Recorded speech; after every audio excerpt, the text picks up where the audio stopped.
I have a very interesting question for you today. There's a factory with 10 machines. All the machines produce candies of 1 gram each. All the candies look exactly the same. They are all of 1 gram. One day what happens is that one of the machines starts malfunctioning. So instead of producing candies of 1 gram, it starts producing candies of 0.9 grams. You have a digital weighing scale which is very accurate. So if you put a total weight of 40 grams on it, it will tell you the exact weight. If you put total weight of 72.3 grams on it, it will tell you the exact weight. Whatever weight you put on it, it will tell you the exact weight.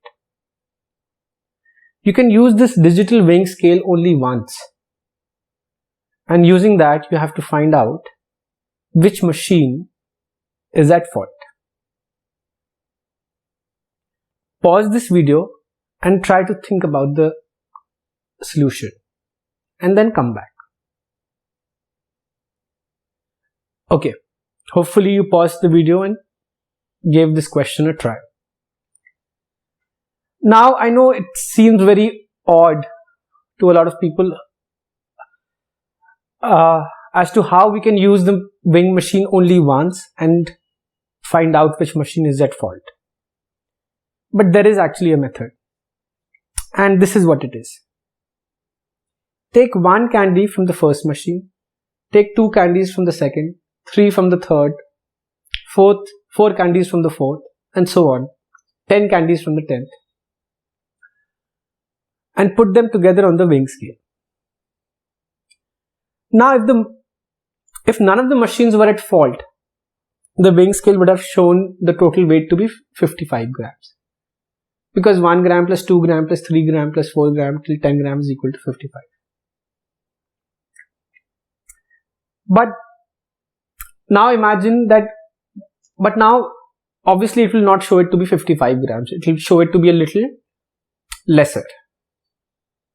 Now imagine that the machine number 1 is at fault. What will be the reading on the weighing scale? It will be 54.9 grams. Simply because there was 1 candy that was taken from machine number 1, and that 1 candy is 0.1 gram lighter. So it will be 54.9 grams the reading on the weighing scale.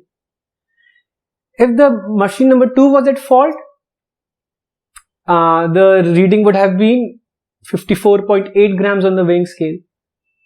Why? Simply because there were 2 candies that were taken from the second machine, and they were both 0.9 grams each, which means 0.2 grams, 55 grams minus 0.2 grams equal to 54.8 grams. Similarly, if the 7th machine was at fault, say, then the reading on the weighing machine would have been 54.3 grams. Because there were 7 candies that were taken from the 7th machine.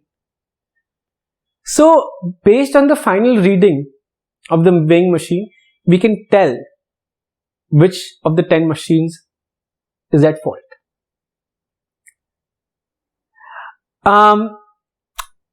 Another reason which might not be very obvious or intuitive of why this method works is because